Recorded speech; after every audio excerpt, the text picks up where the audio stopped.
নমস্কাৰ সদাৰ ছাৰ বাইদেউসকল আপোনালোক সকলোকে মই মোৰ ইউটিউব চেনেল নলিনীকান্ত ডেকালৈ স্বাগতম জনাইছো। আপোনালোকে নিশ্চয় জানে আমি এই চেনেলটোৰ জৰিয়তে শিক্ষক ছাত্ৰ ছাত্ৰী বিদ্যালয় আৰু অভিভাৱকৰ কাৰণে জৰুৰী কিছু ভিডিঅ' প্ৰস্তুত কৰিবৰ কাৰণে চেষ্টা কৰি আহিছো। আজি মই বৰ্তমান উপস্থিত আছো ঢেকিয়াজুলিত আৰু মোৰ লগত এজন বিশেষ শিক্ষক উপস্থিত আছে। এখেতক আপোনালোকৰ লগত প্ৰথমতে মই চিনাকি কৰি দিবৰ কাৰণে বিচাৰিছো। এখেত হৈছে ৰঞ্জন ছাৰ। এখেতক আপোনালোকৰ মাজত চিনাকি কৰি দিয়াৰ বিশেষ উদ্দেশ্য আছে। আমি সকলোৱে জানো প্ৰত্যেক বছৰে আমাৰ ৰাজ্য চৰকাৰৰ তৰফৰ পৰাই হওক বা এই জিলাৰ তৰফৰ পৰাই হওক বা ৰাষ্ট্ৰীয়ভাৱে হওক আমাৰ কিছু বিশেষ ভাল ভাল শিক্ষকক পুৰস্কৃত কৰা হয় আৰু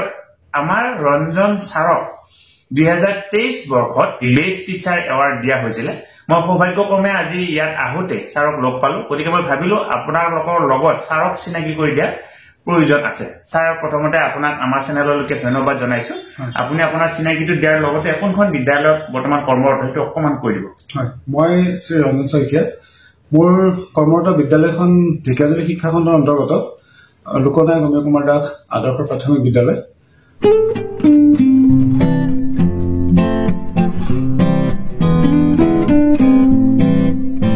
আৰু বৰ্তমান তাতে আপোনাৰ 538 অৰ্থাৎ 538 জন ছাত্ৰ ছাত্ৰী পঢ়ি আছে আৰু শিক্ষক শিক্ষয়িত্ৰী বৰ্তমান তাতে 14 গৰাকী আছে। বিদ্যালয়ৰ প্ৰণাম জনোৱা। ওম আছে তুমাছে গমায়া ওম আছে তুমাছে গমায়া। আমাৰ এই কোনখন জিলাৰ হ'ব এই বিদ্যালয়খন? শোণিতপুৰ জিলা। শোণিতপুৰ জিলাৰ ঢেকিয়াজুলি শিক্ষাখণ্ডৰ অন্তৰ্গত এখন যথেষ্ট এই ভাল বিদ্যালয় বুলি ক'ব লাগিব। এই বিদ্যালয়খনত ছাৰ কৰ্মৰত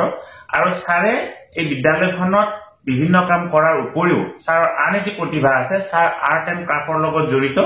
আৰু আমাৰ উকা ভাস্কৰ্য বুলি কয়, অৰ্থাৎ বালিত যিটো এই ভাস্কৰ্য বনাই তাৰ জৰিয়তে এটা মেছেজ দিবৰ কাৰণে চেষ্টা কৰা হয়। ছাৰ তাৰ লগতো জড়িত। সেই বিষয়টোৰ লগত আপুনি কেনেকৈ জড়িত হৈ গ'ল? সেইটো আচলতে এক্সিডেণ্টলি হৈছে বুলি ক'ব পাৰো। মানে এনেকুৱা হৈছে, মোৰ বন্ধুবৰ্গ তেতিয়া তাৰমানে আমি যেতিয়া এপইণ্টমেণ্টবিলাক পালো 12 চনত, তাৰপিছত আমি লাহে লাহে চব একগোট হ'বলৈ ধৰিলো আৰু চৰ অঞ্চলৰ ফালে আমি যে পিকনিক খাবলৈ যাওঁ, তেতিয়া মানে সেই বালিচৰত আমি পিকনিকবিলাক খাওঁ। আৰু তেনেকুৱাতে কি হৈ গ'ল, এদিন হঠাতে বালিত কিবা বনাও বল বুলি কৈ পেলাই গোটেই কেইজনে আমি গ'লো। গৈ পেলাই তাতে সৰুকে কিবা এটা মানে বনাইছিলো, মুখ এখন বিষ্ণুৰাভাৰ একচুৱেলি মুখখন বনাবলৈ ট্ৰাই কৰিছিলো, কিন্তু মই জানো যে সেইখন বিষ্ণুৰাভাৰ মুখ হোৱা নাছিল। কিন্তু লগৰখিনিয়ে যিটো উৎসাহ দিলে যে একদম বিৰাট ধুনীয়া হৈছে, ভাল হৈছে, তেতিয়া মানে নেক্সট সেইটো ৰিপিট কৰিলো। মই আকৌ বেলেগ বেলেগকে কিবা কিবি বনাবলৈ ললো। সেই তেনেকে বনাওতে বনাওতে আজি এইটো পৰ্যায়ে পাইছেহি যে সেইটো কামৰ কাৰণে এতিয়া মই নিমন্ত্ৰণ পাম বেলেগ বেলেগ। নিশ্চয় আমি আমাৰ ভিডিঅ' ডেছক্ৰিপশ্যনত ছাৰৰ ফেচবুক পেজৰ লিংক দি দিম, আপোনালোকে চাব পাৰিব। ছাৰে কি সুন্দৰ সুন্দৰ বলুকা ভাস্কৰ্য বনাইছে। তাৰ জৰিয়তে প্ৰতিটো ভাস্কৰ্যৰ জৰিয়তে ছাৰে এটি মেছেজ দিবৰ কাৰণে চেষ্টা কৰি আহিছে আৰু ছাৰে বিদ্যালয়খনৰ ছাত্ৰ ছাত্ৰীসকলকো এই আমাৰ যে পৰিৱেশ প্ৰদূষণ হৈছে, প্লাষ্টিকৰ পৰা যে আমাৰ যথেষ্ট ধৰণৰ পৰিৱেশ প্ৰদূষণ হয়, তেনেকুৱা এটি মেছেজ দিবৰ কাৰণেও চেষ্টা কৰিছে। সেই বিষয়ে অকণমান কৈ দিয়কচোন, কেনেকুৱা ধৰণে কৰিছে? পৰিৱেশ প্ৰদূষণৰ ক্ষেত্ৰত বিশেষকৈ আমাৰ বিদ্যালয়ত মানে আমি এনেকুৱা কাম কৰো যে ছাত্ৰ ছাত্ৰীসকলে চিপছ খায়, ধৰক ভুজিয়া পেকেট খায়। আমি মানে এনেকুৱা কৰিছো যে চিপছ আনিব পাৰিব, কিন্তু টিফিনত ভৰাই, পেকেটটো লৈ আহিব নোৱাৰে। ঘৰতে খুলি পেকেট মানে তাতে টিফিনত ভৰাই টিফিনত লৈ আহিব পাৰিব।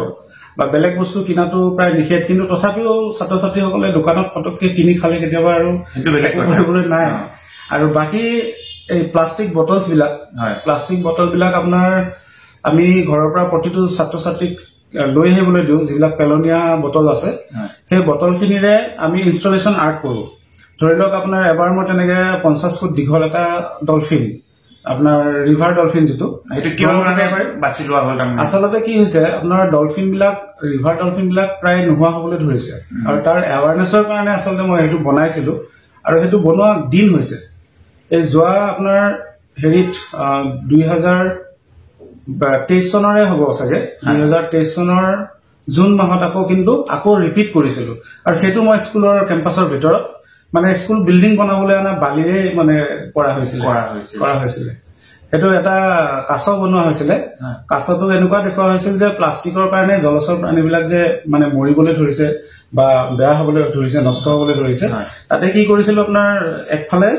হেৰি কৰিছিল আপোনাৰ বালিৰে এইটো বনালো তলত অলপ কাছটো বালিৰে বনালো আৰু কাষত আছিল কি অলপ শিলগুটি মানে বালি আৰু শিল আনি থৈছে যিহেতু ঘৰ বনাব শিলগুটি খিনিকো মানে কি কৰিলো কাছটোৰ নিচিনাকে সেইটো মৰা কাছৰ নিচিনা দেখুৱালো মানে মৰি শুকাই গ'ল আৰু চাইডৰটোত কি কৰিলো আপোনাৰ বালিখিনিৰ ওপৰত যিটো কাছৰ চলং আছিল তাৰ ওপৰত বটল গুজি দিয়া হৈছিল মানে গোটেইখিনি প্ৰায় 1200-1300 বটল হ'ব এতিয়া চাওক আমি দৈনন্দিন জীৱনত প্ৰত্যেক দিনে যথেষ্ট পৰিমাণৰ প্লাষ্টিক ব্যৱহাৰ কৰোঁ আৰু আমি সকলোৱে জানো এই প্লাষ্টিক বিলাক পেলাই দিয়াৰ পিছত নদীৰে গৈ সাগৰ বা মহাসাগৰত পৰিব আৰু এইটো আমাৰ বৰ্তমানৰ জ্বলন্ত সমস্যা আৰু জ্বলন্ত পাৰিৱেশিক সমস্যা বুলি ক'ব পাৰে গতিকে ছাৰে বিভিন্ন সময়ত বিভিন্ন ঠাইত এনেকুৱা ধৰণৰ মেছেজ দিবৰ কাৰণে চেষ্টা কৰিছে যে আমি যাতে পৰিৱেশ নষ্ট নকৰো আৰু তাৰ জৰিয়তে ছাত্ৰ ছাত্ৰীক সজাগ কৰিবৰ কাৰণে চেষ্টা কৰিছে এতিয়া ছাৰ আমাৰ ধৰ বিভিন্ন শিক্ষক ছাৰ বাইদেউসকলৰ এটা ধৰ জানিবলগীয়া কথা থাকে যে আমি বিদ্যালয়খন কেনেকুৱা ধৰণে আগবঢ়াই লৈ গ'লে বিদ্যালয়খন আগবাঢ়িব যিহেতু আপুনি যথেষ্ট কাম কৰিছে সেই কথাখিনি আমি গম পাইছো কেনেকুৱা ধৰণে ধৰ আপোনালোকৰ বিদ্যালয়খন আপোনালোকে কেনেকুৱা ধৰণে ধৰ মৰ্ণিং এছেম্বলিৰ পৰা আমাৰ এই একদম ছুটি হোৱালৈকে কেনেকুৱা ধৰণে আপোনালোকে বিদ্যালয়ত কাম কৰে বা কেনেকুৱা ধৰণে ছাত্ৰ ছাত্ৰীসকলক আগবঢ়াই লৈ যায় সেই কথাখিনি অকণমান ক'লে নিশ্চয় আমাৰ যিসকল ছাৰ বাইদেৱে চাব তেওঁলোকে এই কথাখিনি যথেষ্ট ভাল পাব হয় আমাৰ বিদ্যালয়খন মানে কি মই বেলেগখন বিদ্যালয়ৰ দৰে একেই খালি টাইমিংটো পুৰা মেইনটেইন কৰোঁ আমি ধৰক 9টাত আপুনি যদি কেতিয়াবা যায়ও 9টা বজাৰ পুৰা বেল মাৰা মানে হেৰিৰ লগে লগে 9টাত কাটাৰ লগে লগে হেৰি হৈ যাব আপোনাৰ প্ৰাৰ্থনা হৈ যাব তাতে আমি যদি কিবা কাৰণত 2-5 মিনিট দেৰিকে গৈ পাওঁ আমি গেটৰ বাহিৰত ৰখো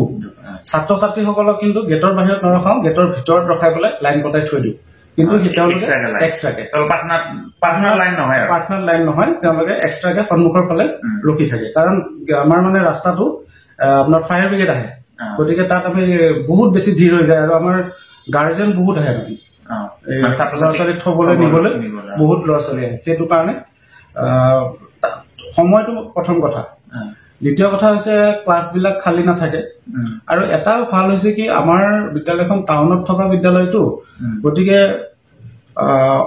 বেলেগ বিদ্যালয়খিনিত এতিয়া এনেকুৱা সমস্যাটো কেনেকুৱা হৈছে আপোনাৰ ধৰক বিদ্যালয়ত শিক্ষক নাই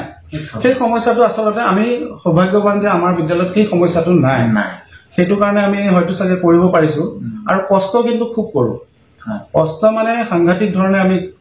কৰোঁ ৰিজাল্ট কি আহিছে এইটো পিছৰ কথা কিন্তু নিজৰ কৰিবলগীয়া বা দিবলগীয়া যিখিনি কাম থাকে সেইখিনি প্ৰত্যেকজন শিক্ষক শিক্ষয়িত্ৰীয়ে খুব সুন্দৰভাৱে মানে আগবঢ়াই নি আছে তাৰমানে আমি এটা কথা ভাবিব পাৰোঁ যদি সব ক্ষেত্ৰতে আমি যেতিয়া টিম ৱৰ্ক এটা কৰিম একেলগে টিম ৱৰ্কটো সাংঘাতিক প্ৰধান শিক্ষকজনৰ পৰা একেবাৰে সহকাৰী শিক্ষক বা যদি আমাৰ বিদ্যালয়ত চতুৰ্থ বৰ্গৰ কৰ্মচাৰী আছে সকলোৰে সহযোগতহে এটা অনুষ্ঠান ভালদৰে গঢ় লৈ উঠিব এতিয়া চাওক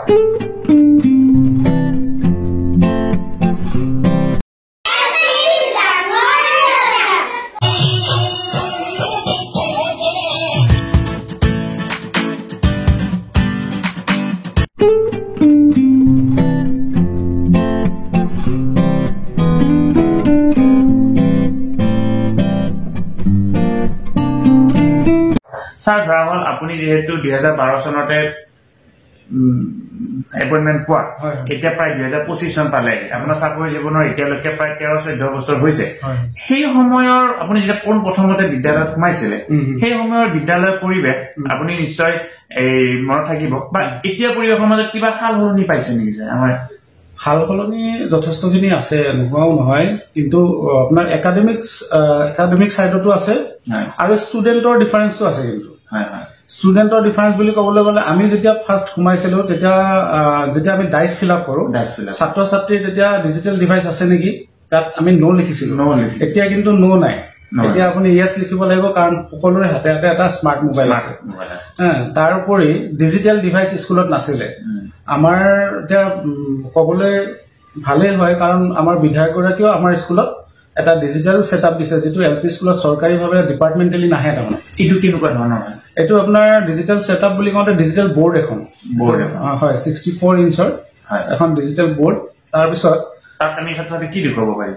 তাত যিকোনো আপোনাৰ শৈক্ষিক বস্তু আপুনি ছাত্ৰ ছাত্ৰীক দেখুৱাব পাৰিব, গল্প কাহিনীৰ পৰা আৰম্ভ কৰি নীতি শিক্ষামূলক যিকোনো ধৰণৰ বস্তু। ডাঙৰ টিভি টাইপ বুলি ক'ব? ডাঙৰ টিভি নহয়, ডিজিটেল বৰ্ড হয়, যিটো আপোনাৰ ধৰক আমাৰ আজিকালি অনলাইন ক্লাছ বিলাক কৰালে লিখা মেলা কৰিব পাৰি নহয় আঙুলিৰে, একদম একে। তাৰপিছত এই আমাৰ তাতে ৰিচেণ্টলি 2 বছৰ হৈছে অক্ষৰ ফাউণ্ডেশ্যন, অক্ষৰ ফৰাম বুলি গুৱাহাটীৰ পৰা তেওঁলোক আহি পেলাই যোৱা 2 বছৰ ধৰি কাম কৰি আছে। তেওঁলোকে ফাৰ্ষ্ট আমাৰ স্কুলত যেতিয়া ভৰি দিছে তেতিয়া ইংলেণ্ডৰ কেইজন 3জনমান ষ্টুডেণ্ট অক্সফৰ্ড ইউনিভাৰ্চিটিত পঢ়া আমাৰ বিদ্যালয় দেখাবৰ কাৰণে আনিছিল, লৈ আহিছিল। এইটো আমাৰ গৌৰৱৰ কথা। হয়, তাৰপিছত তেওঁলোকে চাই গ'ল। তেওঁলোকৰ একচুৱেলি হেৰিৰ কাৰণে আহিছিলে, নিজৰ কিবা PhD কামত আহিছিল চাগে, কিন্তু আমাৰ তাত সোমোৱাই লৈ গৈছে আৰু কেইবাখনো আমাৰ ঢেকিয়াজুলিৰ কেইবাখনো স্কুলত সোমাইছে। এতিয়া কথা হ'ল অক্ষৰ ফৰামেও তাৰমানে LP স্কুল বেলেগ কিন্তু এতিয়ালৈকে লোৱা নাই মই জনাত, অকল গোটেই অসমতে চাগে আমাৰ খনতে মানে। অক্ষৰ ফৰামে তাৰমানে কি কেনেকুৱা ধৰণৰ কাম কৰি আছে? তেওঁলোকে পৰিৱেশৰ ওপৰত কাম কৰে, পৰিৱেশ প্ৰদূষণ নষ্ট মানে পৰিৱেশ নষ্ট নোহোৱাকে ৰাখিবৰ কাৰণে যিটো ব্যৱস্থা, যিখিনি ছাত্ৰ ছাত্ৰীয়ে জানিবলগীয়া কথা সেইখিনি কৰে। তাৰ উপৰি ল'ৰা ছোৱালীৰ একাডেমিকটো তেওঁলোকে চায়, য'ত আমি ধৰক ক্লাছটো কৰি গলো, আমি ক্লাছ কৰাৰ পিছত তেওঁলোকে সপ্তাহত 2 দিন আহে আৰু সেই 2 দিনত তেওঁলোকে আমি পঢ়াই যোৱা যিটো পাঠ তাৰ ওপৰত আকৌ আনসাৰ মানে ৱৰ্কশ্বিট দি দিয়ে। মানে আপোনালোকে ধৰা হ'ল পঢ়ালে, তাৰ যি 2 দিন তেওঁলোক আহিব, এই পঢ়োৱাখিনিৰ ওপৰত ৱৰ্কশ্বিট দি তেওঁলোকে ছাত্ৰ ছাত্ৰীয়ে কিমান পাৰিছে সেইটো মানে প্ৰথম কি হৈছিল, তেওঁলোক আহোঁতে আমাৰ এনেকুৱা লাগিছিল আকৌ ইমান সোপা কাম থাকে, তাৰ উপৰি ধৰক এতিয়া এই ৱৰ্কশ্বিট খিনি আমি চেক কৰিব লাগিব। এতিয়া সেইটো বাৰ্ডেন নিচিনা নালাগা হৈছে, মানে ৰেগুলাৰ বেচিছত আমাৰ হেবিট হৈছে। আৰু কেতিয়াবা আমি ষ্টুডেণ্টক ঘৰতো দি পঠাওঁ, ঘৰত দি পঠাওঁ। ধৰি লওক ঘৰত যেতিয়া যায়গে, ঘৰত গ'লে মাক বাপেকেও গম পাই যে ল'ৰা ছোৱালীখিনি কি কৰি আছে, কেনেকুৱা ষ্টেজত আছে। এতিয়া চাওক, আমাৰ যিহেতু প্ৰথমতে আমাৰ DPEP হ'ল, তাৰপিছত সৰ্বশিক্ষা আহিল, এতিয়া 2020 চনত নেশ্যনেল এডুকেশ্যন পলিচি আহিছে। আৰু তাৰ ফলস্বৰূপে আমাৰ বিদ্যালয়বিলাকত এতিয়া কিছুদিনৰ পৰা আমি দেখা পাই আছো, প্ৰায় 3 বছৰ মানৰ পৰা ছাৰ বাইদেউসকলক FLN foundational literacy and numeracy বুলি এটা প্ৰশিক্ষণ দিয়া হৈছে। এই বিষয়ত আপোনালোকৰ কেনেকুৱা ধৰণৰ, আপোনালোকে নিশ্চয় সেই প্ৰশিক্ষণ দিছে বা পাইছে, এই ব্যৱস্থাটোৱে আমাৰ বিদ্যালয়ক কৰবাত নহয় কৰবাত সহায় কৰিছে নে সহায় কৰা নাই বুলি ভাবে আপুনি? ফাউণ্ডেশ্যনেল লিটাৰেচি এণ্ড নিউমাৰেচি FLNৰ বিষয়বস্তুটো এনেকুৱা, আপোনাৰ যদি পৰ্যাপ্ত পৰিমাণে শিক্ষক স্কুলত আছে তেতিয়াহ'লে আপোনাৰ কৰিবৰ কাৰণে খুবেই ভাল, সুবিধাজনক হয়। যদি শিক্ষক নাই তেতিয়াহ'লে আপুনি কাগজে পত্ৰহে মানে কৰিব পাৰিব, প্ৰেক্টিকেলি আপুনি কৰাটো মানে সম্ভৱ নহয়। কাৰণ হেডমাষ্টাৰজনে যিবিলাক স্কুলত 1জনীয়া বা 2জনীয়া শিক্ষক আছে, প্ৰতিটো ক্লাছত যাব লগা হয়। কিছুমান স্কুল এনেকুৱা আছে, ধৰি লওক আপোনাৰ এটাই ঘৰ, তাত 5টা ভাগ কৰি লৈছে, 5টা ক্লাছ, আকৌ ক শ্ৰেণী যদি আছে তো 6টা হয়। গতিকে যদিও ল'ৰা ছোৱালী 30টা বা 40টা থাকে, শিক্ষক যদি 2জন বা 3জন থাকে তেতিয়াহ'লে বহুত সমস্যা হয়। বাকী যদি এনে টিচাৰ আছে তেতিয়াহ'লে FLNৰ যিখিনি বিষয়বস্তু আছে, যদি ক্লাছ ৱাইজ টিচাৰ থাকে, যেনেকে ফল বিচাৰিছে তেনেকে পাব। কিন্তু ছাৰ যথেষ্ট ব্যস্ততাৰ মাজতো আমাক যথেষ্টখিনি সময় দিলে। আমি ছাৰৰ পৰা আজি যিহেতু লগ পাইছো আৰু 2-3টা কথা জানিবৰ কাৰণে চেষ্টা কৰিম। ছাৰ, আমাৰ এই ধৰা হ'ল যিখন শিক্ষাৰ আইন আছে, এই শিক্ষাৰ অধিকাৰ আইন 2009 বা তাত যিটো মানে দিয়া হৈছিলে 30:1, আমাৰ বিদ্যালয়বিলাকত 30জন ছাত্ৰ ছাত্ৰী থাকিলে 1জন শিক্ষক পায় বা মিনিমাম 2জন শিক্ষক পায়। এই ব্যৱস্থাটোৱে আমাক কৰবাত নহয় কৰবাত কিবা কাৰণত এই অসুবিধা কৰিছে নেকি চৰকাৰী মাধ্যমৰ বিদ্যালয়বিলাকত? আপোনাৰ মানে নিৰপেক্ষ মতামত। 30:1টো এনে ঠিকে আছে, 30:1, কিন্তু এইটো ক্ষেত্ৰত চাব লগা কথা এইটোৱে আছে যে আপোনাৰ ধৰি লওক স্কুলখনত টোটেল ষ্টুডেণ্ট 50 আছে, 50জন, ক্লাছ 6টা, তাত যদি 2জন শিক্ষক দি থৈছে 30:1 হিচাপত, তেতিয়াহ'লে কিন্তু অসুবিধা আছে। কাৰণ 1ক আপুনি বেলেগকে পঢ়াব লাগি আছে, 2ক বেলেগকে পঢ়াব লাগি আছে, 3ক লাগি আছে। সময় আৰু ছেটআপ যিটো আমি পঢ়াবৰ কাৰণে ব্যৱস্থা কৰি লওঁ, সেই দুটাৰ মাজত মিলটো নাথাকে মানে। তাৰ ফলত মানে আপুনি দিব বিচৰা বস্তুখিনি ভালকে দিব নোৱাৰিব। কাৰণ আমাক FLNৰ এটা কথা কৈ দিয়া হৈছে, আমাৰ লেংগুৱেজৰ ক্ষেত্ৰত আমাৰ 90 মিনিট হয়, আৰু আমাৰ নিউমাৰেচিৰ ক্ষেত্ৰত এটা ক্লাছক 60 মিনিটকে দিব লাগে। যদি আমাৰ এই ব্যৱস্থাটো থাকে, ধৰা 30:1 থাকিলে ধৰা হ'ল আমি 2জন টিচাৰে ধৰিছো, আৰু আমাৰ ক শ্ৰেণীটো বাৰু ধৰাই নাই, প্ৰথম শ্ৰেণীৰ পৰা 5ম শ্ৰেণীলৈকে 22খন কিতাপ, 22খন কিতাপ 22খন বুলি হোৱাৰ লগে লগে আমাৰ যেহেতু দ্বিতীয় আৰু প্ৰথম আৰু দ্বিতীয় শ্ৰেণীত আমি এফএলএনৰ কামখিনি কৰিব লাগিব অৰ্থাৎ আমি যদি 90 মিনিট ধৰো এফালে আৰু সেইফালে যদি আমি 60 মিনিট ধৰো 1.5 ঘণ্টাকে দিব লাগে দুটা ক্লাছতে আমাৰ 3 ঘণ্টা গুচি যায় গতিকে আমি তো আলোচনাৰ মাধ্যমৰ এই কথাটো মানে পাতিছো যে কি কৰবাত নহয় কৰবাত 30:1 যেটো ব্যৱস্থাই হয়তো আমাৰ চৰকাৰী মাধ্যমৰ বিদ্যালয়বিলাকত এই যে ব্যৱস্থাখিনি কৰা হৈছে এফএলএনৰ ব্যৱস্থাখিনি কৰিলেও হয়তো মানে কৃতকাৰ্যতা হোৱাত হয়তো বাধা সৃষ্টি হ'ব কৰবাত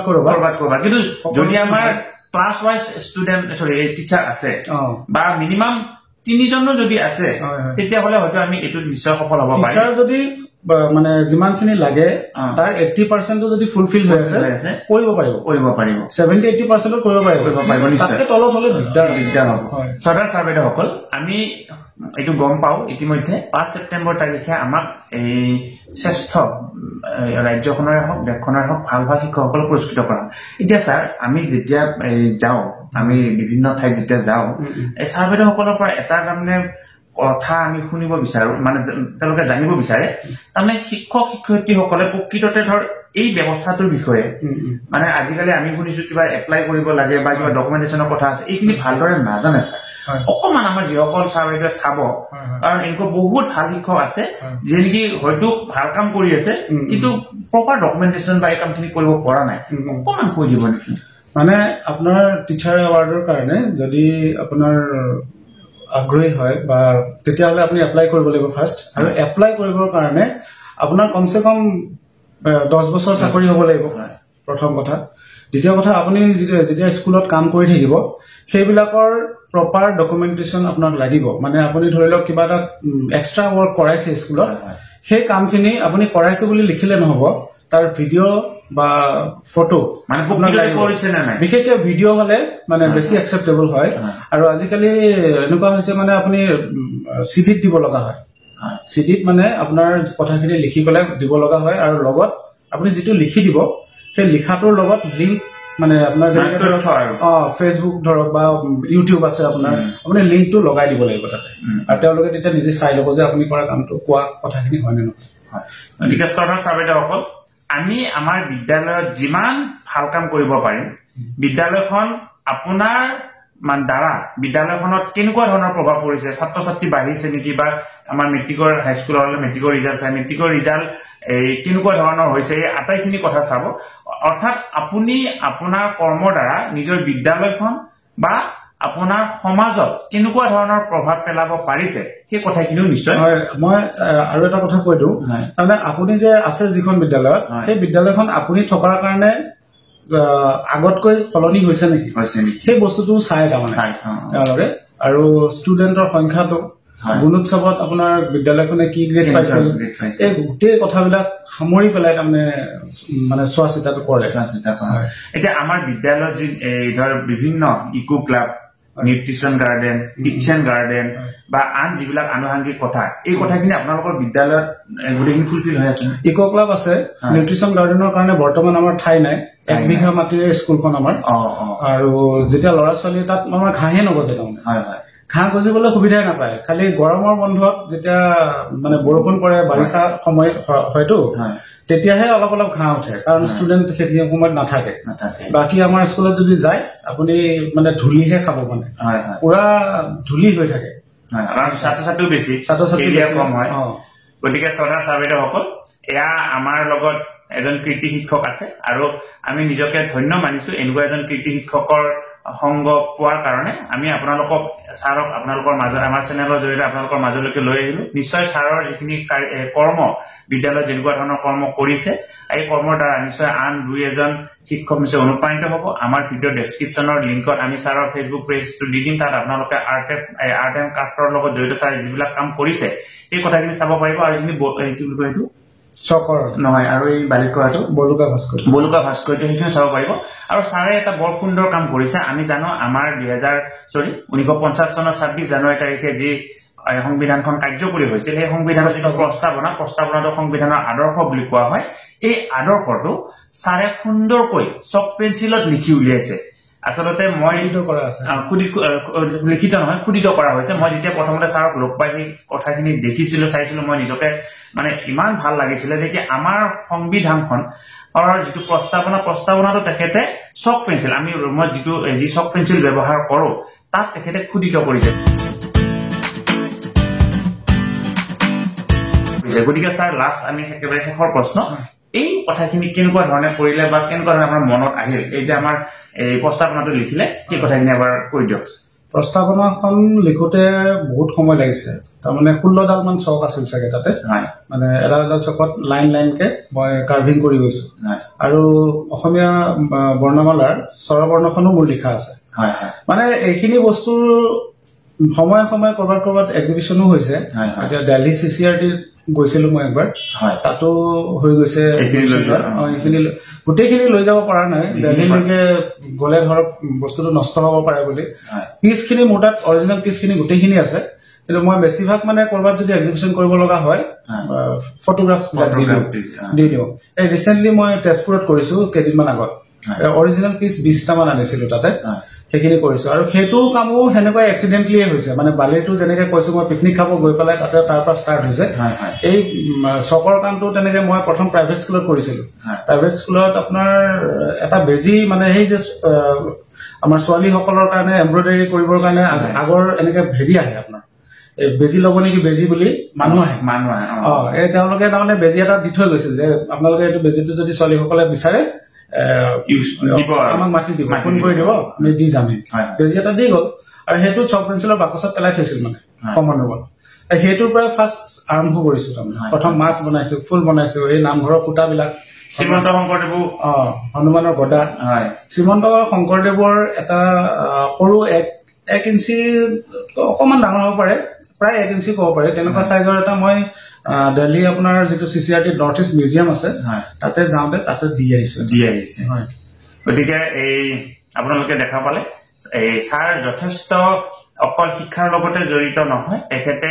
আৰ্ট এণ্ড ক্ৰাফ্ট বা আমাৰ যিটো গোলকীয় ভাস্কৰ্য তাৰ লগতো জড়িত গতিকে ছাৰক লগ পাই আপোনালোকে কিমান ভাল পাইছে মই এই কথাটো নাজানো মই কিন্তু ছাৰক লগ পাই যথেষ্ট